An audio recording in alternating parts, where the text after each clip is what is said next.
The Sopranos may have more therapists than almost any crime show ever made, and somehow nearly every one of them manages to completely fail. Tony spends 7 years sitting across from Dr. Melfi. Meadow sees a therapist after Jackie Jr. dies. Janice finds someone willing to listen to her version of reality. AJ enters psychiatric care after trying to take his own life. Carmela searches for help from psychiatrists, priests, and anyone else who might tell her how to live with Tony. Even Melfi has a therapist of her own. That is a ridiculous amount of treatment for a group of people who barely change. The usual defense is that therapy cannot force anyone to become better. That is true, and it is also a very convenient excuse for what happens across this series. These therapists keep taking appointments, offering diagnoses, identifying patterns, and congratulating themselves for getting close to the truth. Meanwhile, Tony becomes more comfortable with his own cruelty. Janice turns therapeutic language into a weapon, Carmela learns exactly what is wrong with her life and stays, and AJ is pushed back toward the same comforts that helped make him useless in the first place. At some point, we have to stop praising the conversations and look at the results. Most of these therapists see something important. Several give advice that is completely correct. Melfi understands Tony better than almost anyone alive. Elliot sees the danger of treating him. Krakower understands Carmela within a single session. Almost none of that understanding changes what happens next. That is the uncomfortable argument here. Therapy in The Sopranos often becomes another luxury service for people who want relief without consequences. They confess, cry, learn a few useful words, and leave feeling lighter. The life waiting outside the office remains exactly where they left it. Some were naive, some were fascinated by their patients, some enjoyed being needed.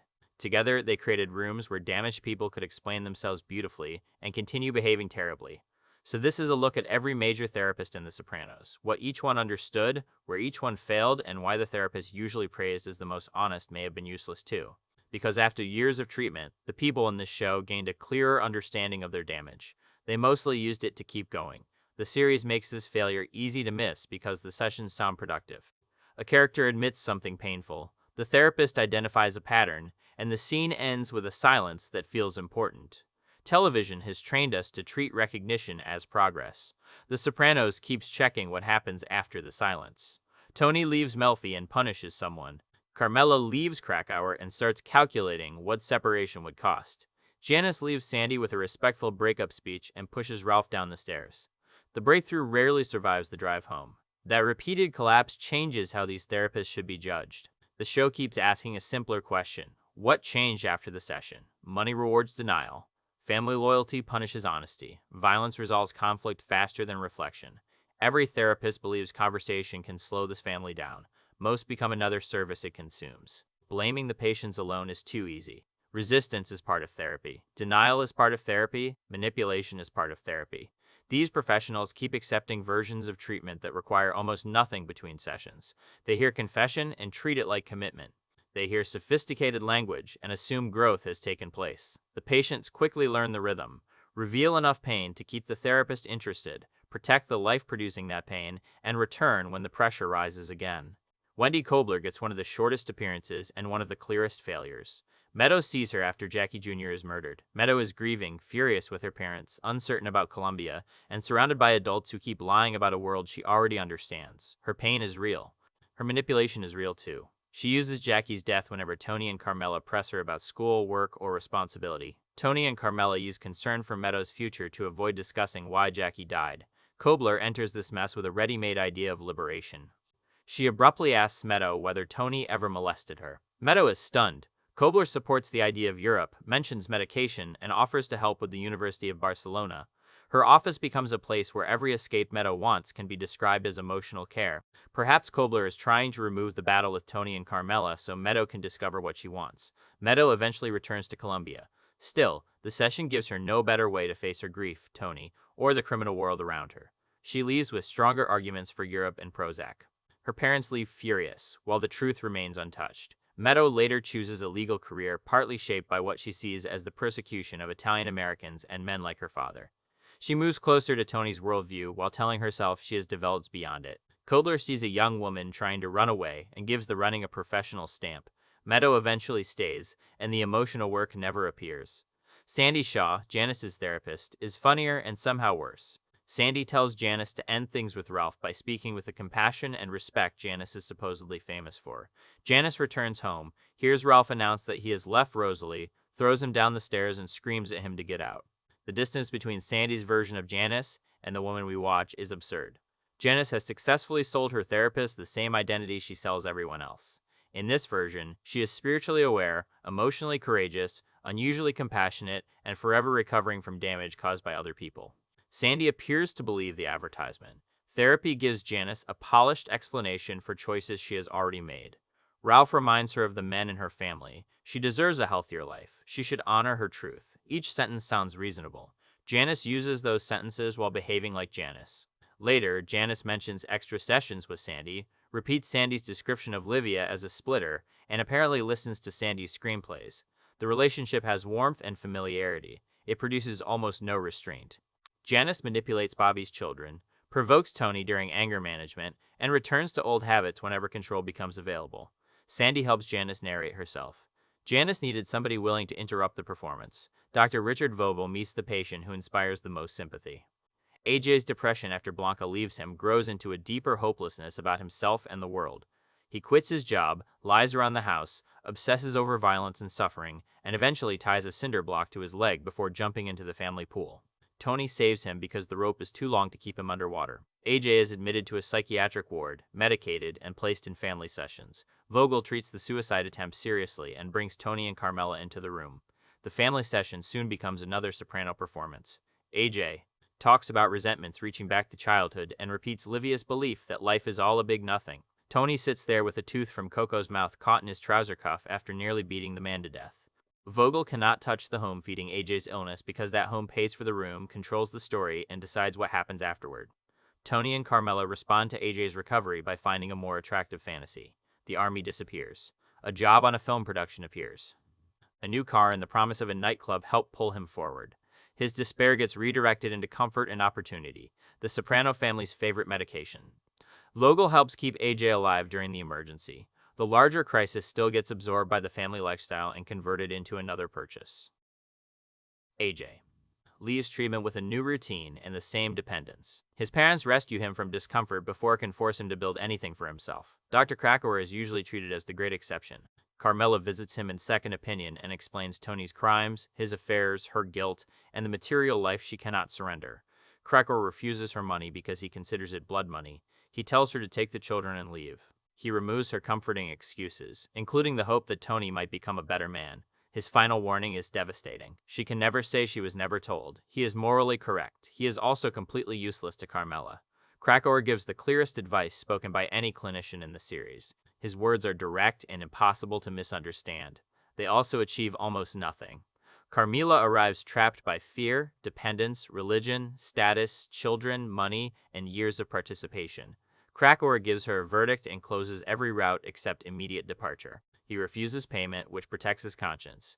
He offers no continuing relationship where her excuses can be challenged again, no gradual plan for separation, and no space to examine why she keeps choosing the arrangement. He hands her the answer in a form she is emotionally unprepared to use. Carmela leaves shaken and stays with Tony. Later she separates, begins building a life of her own, and returns once Tony offers financial support for her construction project. Krakower's words remain true throughout all of it. They change almost nothing in her life. He wins the argument. His work as a therapist ends when Carmela walks out. Viewers praise him because he says what they want someone to say. Carmela needed help carrying out the decision he demanded. Krakower delivered judgment and sent her home. Father Phil belongs beside these professionals because Carmela uses him as a spiritual therapist. He listens to her guilt, shares private meals, watches films, accepts emotional intimacy, and enjoys the atmosphere of a lonely mob wife treating him like the only sensitive man in New Jersey. His presence helps Carmela feel examined without forcing a decision. Confession gives her relief. Relief gives her enough peace to remain where she is. Carmela eventually identifies his pattern herself. She accuses him of feeding on spiritually thirsty women and enjoying the tension created by food, intimacy, and restraint. That confrontation explains why he has been useless. He enjoys the role created by Carmela's unhappiness. Solving her problem would remove him from the kitchen. Father Phil's failure is painfully human. He likes being wanted, fed, and trusted. He probably believes he is helping. Carmela gets a temporary feeling of moral seriousness. Father Phil gets attention and baked ziti. Tony's world keeps running. Elliot Koferberg should have been the person who stopped the largest failure. He is Melfi's therapist, colleague, and repeated source of warnings about Tony. He recognizes the danger early. He urges her to refer Tony elsewhere. He notices her fascination, questions the emotional thrill she receives from treating a mob boss, and eventually directs her toward research arguing that criminals can use therapy to strengthen excuses and manipulation. Elliot is often right. His own usefulness collapses because he develops a relationship with Tony without ever meeting him as a patient. Tony becomes the most exciting person in Elliot's professional life. Elliot asks questions, follows the case, and steers Melfi's sessions toward patient Soprano. After Tony becomes more visible in the news, Melfi directly accuses Elliot of treating her therapy like a source of gossip. She recognizes his appetite because she shares part of it. The dinner party in the Blue Comet completes his failure. Elliot reveals that Tony Soprano is Melfi's patient in front of other professionals. He dismisses her objection because everyone at the table works in the field. The disclosure humiliates Melfi and violates the boundary he has spent years telling her to respect. Soon afterward, she reads the study he has raised and ends Tony's treatment. The outcome makes Elliot look vindicated and exposes something ugly. Years of therapy fail to move Melfi. Social embarrassment moves her almost immediately. Elliot turns her private conflict into dinner conversation. Melfi acts after her professional identity is threatened in front of her peers. That leaves Melfi, the central therapist and the largest failure in the series. She deserves more credit than Tony gives her, and more blame than many viewers allow. She helps reduce the panic attacks that bring him into treatment. She identifies depression, prescribes medication, connects his symptoms to family conflict, and gives him a place where vulnerability can exist without immediate punishment. Tony occasionally reaches genuine insight. His memories of Livia, Johnny Boy, the meat deliveries, the panic surrounding family separation, and his attraction to destructive women gain shape in her office. Those sessions create real understanding. Tony uses it in the worst possible way. He learns that his mother was manipulative, and turns that knowledge into a permanent explanation for himself. He learns that anger can hide fear, and continues treating anger as his most reliable weapon. He recognizes Gloria as another version of Livia, and remains involved until the relationship becomes poisonous. He begins to understand that his father brought him into a violent life, then protects Johnny Boy's image whenever the truth becomes too painful. Therapy increases the detail of Tony's self-portrait. The portrait gives him more ways to explain why he refuses to move. Melfi sees warning signs that go far beyond slow progress. Tony lies, threatens, breaks objects, invades her privacy, and uses the office to unload pressure before returning to business. He brings criminal problems into sessions through coded language. Advice about family tension can travel into decisions involving intimidation and death.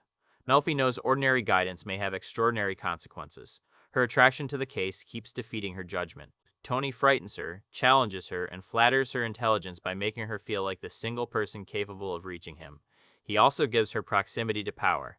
After Melfi is raped, she knows Tony could have the attacker killed. She chooses silence, and that is one of the strongest ethical decisions anyone makes in the series. The scene reveals how far they have moved beyond any normal relationship between doctor and patient. Tony exists in her mind as a patient, a danger, a possible protector, and a weapon. Melfi refuses that temptation, yet continues treating the man who created it. She returns to the office believing professionalism can contain everything. Tony often arrives after creating chaos and leaves calmer. That sounds like successful treatment until we examine what the calm allows him to do. The office becomes a pressure valve. He confesses a controlled version of events, receives language for his distress, and releases enough emotion to continue functioning. Panic once threatened to make his life impossible. Therapy helps make the life sustainable. That may be Melfi's greatest failure.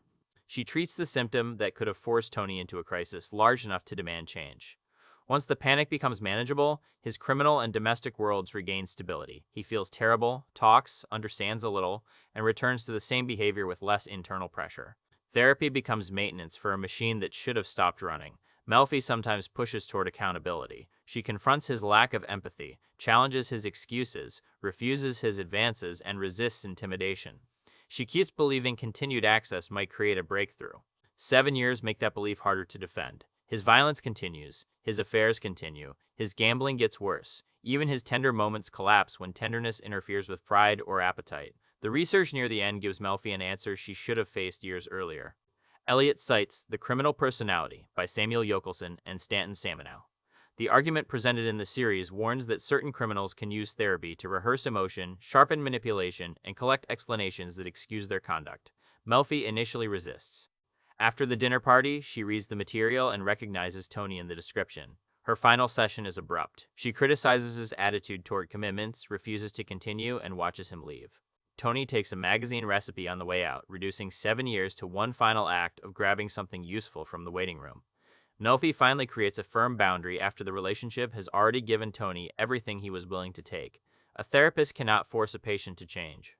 Melfi can still decide whether treatment has a meaningful goal, whether boundaries are holding, and whether the work helps Tony repeat harm with greater comfort. She keeps renewing the arrangement despite years of evidence that he wants relief far more than transformation. Her patience begins to look like denial. The harsher conclusion is that Melfi may have made Tony worse in a very specific way. His violence and criminal instincts were firmly established before he met her. Her office gives him a sophisticated language for innocence. Childhood damage, depression, inherited patterns, toxic parenting, fear of abandonment, and unconscious repetition all become accurate explanations. Tony learns to place those explanations between himself and responsibility. He can understand why he hurts people and experience the understanding itself as an achievement. The other therapists repeat smaller versions of the same failure. Coobbler gives Meadow a language of independence before establishing where she is trying to go. Sandy gives Janice a language of compassion that survives comfortably beside cruelty. Vogle stabilizes AJ while his family restores the comforts keeping him dependent. Krakower gives Carmela the truth in a form she can reject after one meeting. Elliot warns Melfi about fascination while feeding his own. Father Phil gives spiritual relief to a woman whose guilt keeps his seat at the table warm. Every one of them identifies something real.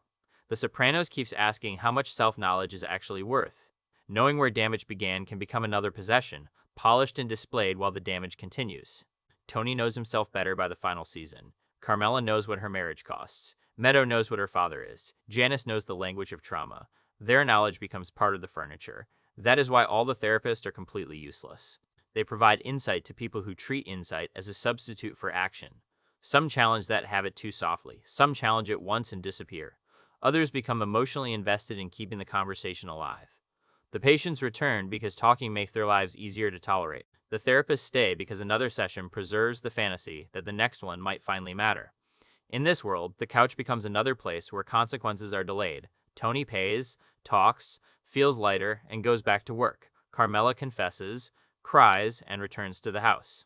Janice names the pattern and repeats it. AJ survives and receives a future purchased by his parents. The words are often intelligent. The advice is sometimes excellent. The lives keep moving in the same direction. 7 years of therapy give Tony a clearer view of the cage. He uses that view to decorate it.